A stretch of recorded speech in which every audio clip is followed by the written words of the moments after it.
Hey there, it's Christian from 7Gamer Network, and I'm here with another video about some upcoming Empire at War builds that I'm really excited to explore.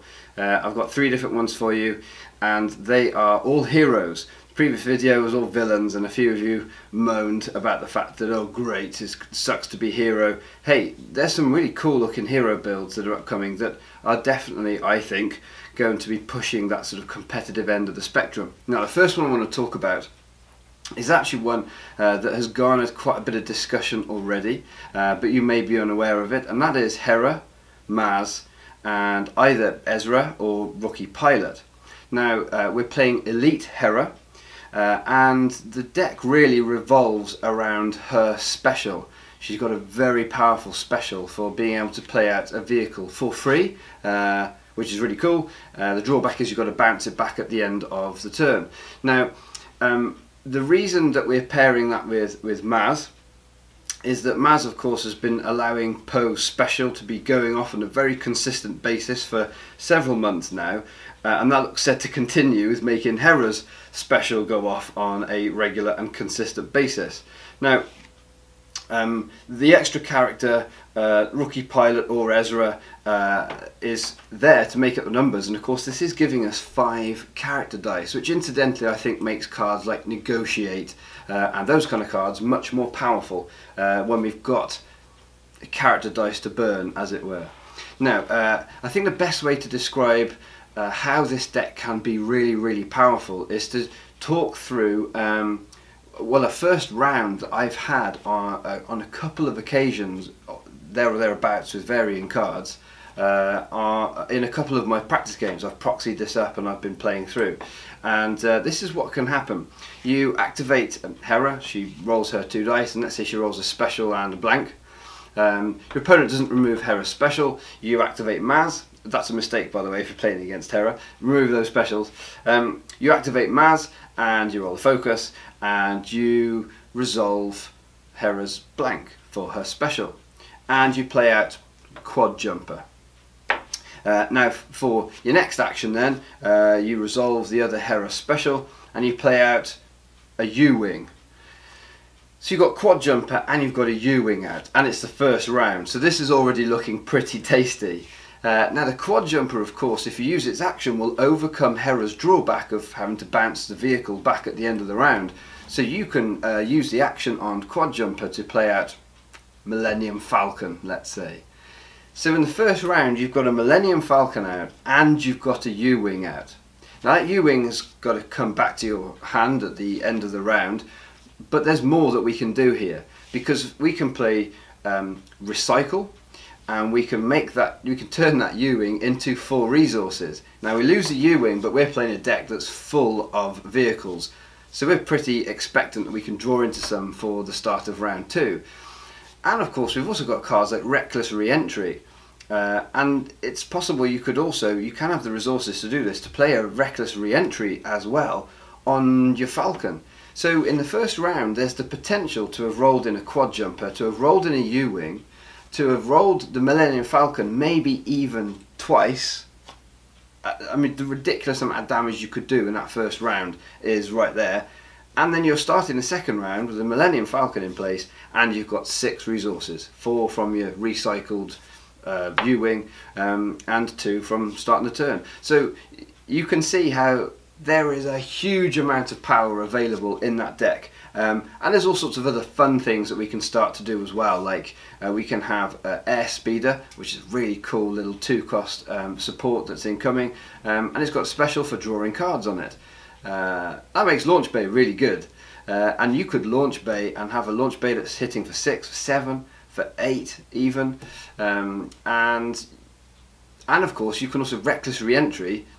If you've got some balls, you can Reckless Re-Entry that Launch Bay and potentially hit for 16, 17, 18 damage in one turn. Now, that's not going to happen very often, but this is the fun kind of thing that I actually think, with the ability for Hera to get these cards into play for cheaper, we're going to see more potential for plays like that.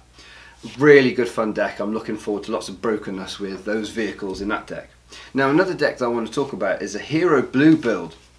Now, Mono Hero Blue has kind of been okay. It's been pretty good. You know, Rey Luke's been good. Obi-Wan Rey, that's been quite good as well. Qui-Gon and Rey has been really good as well. There's a theme there with those decks, and that's Rey. And the build I'm going to use is including Rey as well. However, it is a 3-character build, but it's a 3-character dice build, which is possibly one of the things that I'm hoping to explore that we can counteract, because we're going to play Ahsoka.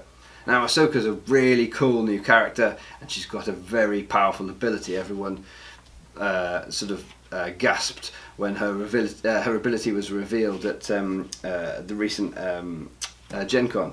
Now, we've also got Rey in this build, because she's got a fantastic ability, and we've also got Padawan. And I think Padawan is still probably, if not the best, definitely one of the very best non-unique dice that we have in the game. And of course, Padawan's got a really good ability. When you compare that with Rey's really good ability and Ahsoka's really good ability, you can see why I've put these characters together. They've all got really strong abilities that we can really take advantage of. And the other thing is that this is 28 health. That's quite a lot. When you don't really consider Hero Blue as having a lot of sustain. But that really is quite a lot, and we've considered that there's also 3 really good abilities that's going with that, and some decent looking dice all told. Ahsoka's got those two melee black sides. We really like that. The Padawan's got 3 black melee sides. We know how good Padawan is, and of course Padawan's helped to fix Rey and that +2 side and make sure that happens. Now, with this build, what I'm really looking to do is to get lots of good upgrades out. And as you can see from all of those characters, they all have a benefit from having the upgrades on them. So whether it's Rey being able to do really cool stuff and take advantage of maybe ambush cards you're playing on her, like Vibro Knife that we're obviously going to play in a deck like this, or the Force Speeds and those kind of cards, through to the Padawans being able to have cheap lightsabers, and of course we've got the new Shoto lightsabers which can fit in this deck very nicely.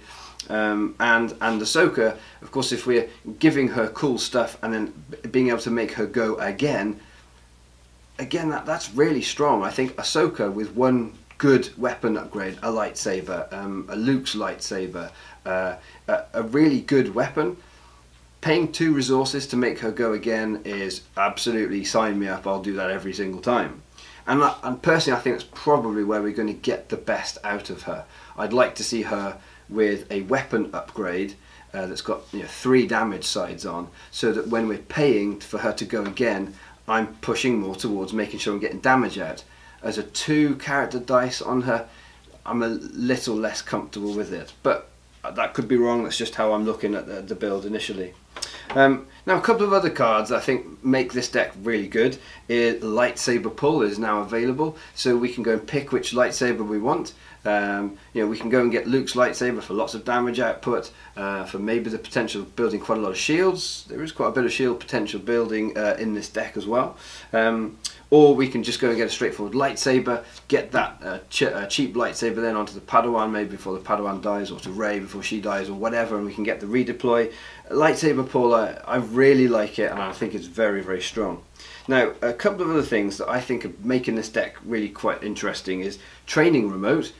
It costs 1, that's pretty cheap, gives us another blue dice, and then we are turning Ahsoka's die into a 3/3. We're turning Padawan's dice into a 2/2/3. That's really strong. I really like it.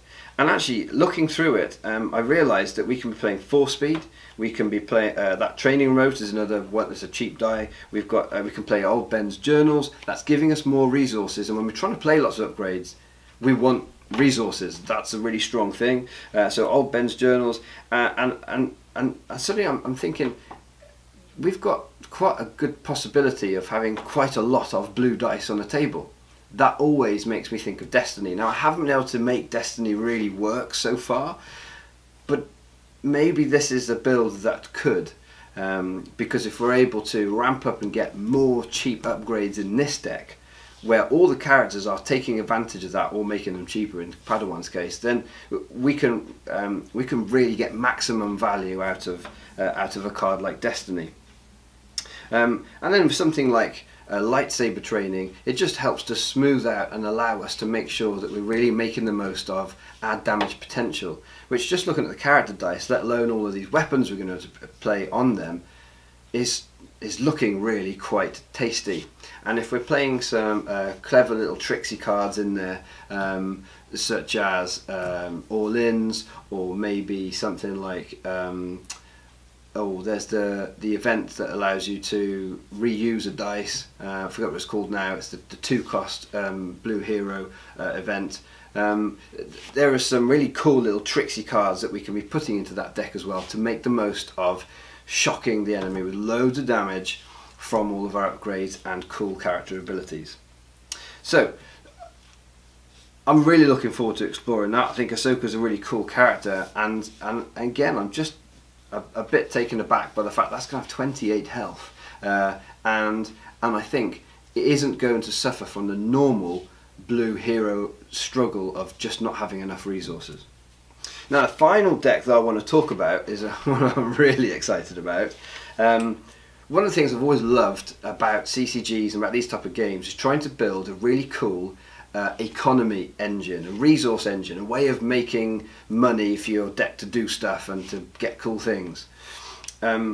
And I think there's 2 cards that are going to be printed with Empire at War. Maybe there's going to be some more as well, that I think are putting together a really interesting economy package. And I've got 3 characters I want to run it with. Now, it's a hero build, and it's actually an All Awakenings hero build because it's Poe and 2 hired guns. Now, we know that's a really cool lineup. It's got loads of health. It's got 30 health. So there's a huge amount of meat to just chew through to win a game. It's also got great potential for generating resources just off the character dice, of course. Now, we've got to use those resources to be paying for all of these pay sides, and there's quite a few of them. But this is where my economy engine comes in, and to take advantage of it all. Now, the 2 cards that I'm seeing again getting printed that I really like the look of is, firstly, Weapons Cache. So that's a 2-cost support, a yellow support. It is neutral, but we're playing it in hero for this instance, and it's got the 2 specials on, which allow us to get an upgrade, a weapons upgrade, for 2 cheaper. Now, what I really think is good about this is the fact that it can have a good chance of paying for itself the turn it comes in. Paying 2 to save 2 resources in of itself isn't very good, unless your deck is going to go for quite a long time, and you're going to get the advantage out of paying out for these supports that allow you to get other things for cheaper. And I think in a deck where you've got 30 health, and of course you've got access to second chance for your hired guns, this is a deck that can go long. It will have great sustainability, and therefore I think you can make the most of those kind of slower supports. The other one I haven't mentioned yet is Black Market. Now, I know you're probably saying, Christian, Black Market, it's like, it costs 3, it's too expensive, it doesn't do enough. Well, this is where the card Appraise, that's another new EAW card coming out, I think can really make a difference. Bear in mind, we have also got Logistics, and Logistics is available to us, and I think with Logistics and with Appraise, playing cards like Weapons Cache, which is going to be free with Appraise, or playing Black Market, which has got a great die and is only going to cost 1 with Appraise, becomes much more feasible. Now, I know you're also saying, Christian, to get the most out of these, you've got to be hitting specials. That Black Market special is really cool. Drawing a couple of cards, playing an upgrade for cheaper, so we're saving more resources to be able to pay for these big pay sides. This is a deck that's going to be able to get lots and lots of weapons out onto these very shooty characters. This is a deck that's going to have rocket launcher, DL-44, you know, holdout blasters, thermal detonators, stuff that's just going to blow stuff up very quickly with big hits. But we've got to be able to pay for it, and this is where the economy package, I think, needs to work. And if you're looking at things like Black Market, it's a special to get the most out of it. You're looking at the Weapons Cache, it's a special to really get the most out of it. Well, this is where something like Datapad will be really good in this deck. I mean, you're putting data pads onto hired guns. They're going to make a lot of resources themselves, and of course you can use your data pads to ensure that you're getting these specials off on cards like your weapons cache and your black market. And in addition, we're also playing hero red, so we can have 3PO. 3PO is going to ensure that you're going to get your specials off, and if you've got a whole bunch of specials all going off, of course that's saving you time. So I really love the economy engine that we're building here around those two main supports of weapons cache and black market, the two main events of logistics and appraise, which I think is the real deal maker, and then also your data pad. Now you could also chuck in a supply line in this. It's another really solid, it's just one cost. It's got a really good die for making you lots and lots of resources, and of course it's got a useful little special which could come in really handy. And again, it's another special that you can be firing off with all these other specials or getting there with your data pad.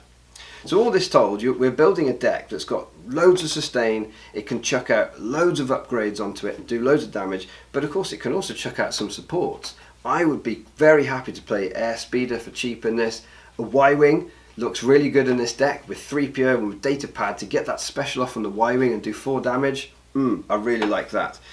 And to top it all off, you've got 2 yellow characters, and you can, if you want to, use fast hands. All told, I think that deck sounds like it can create a lot of resources. It can do a lot of cool combo things with some really nice, really cool thematic supports that are working with it. And I'm really keen to see if we can make a deck like that be competitive. Anyway, there you have it, 3 hero builds I'm really looking forward to exploring, and I hope you are too. Guys, Empire at War looks like it could be a really good set, and I for one am super excited and waiting for it to hit. So until it does, keep enjoying your destiny.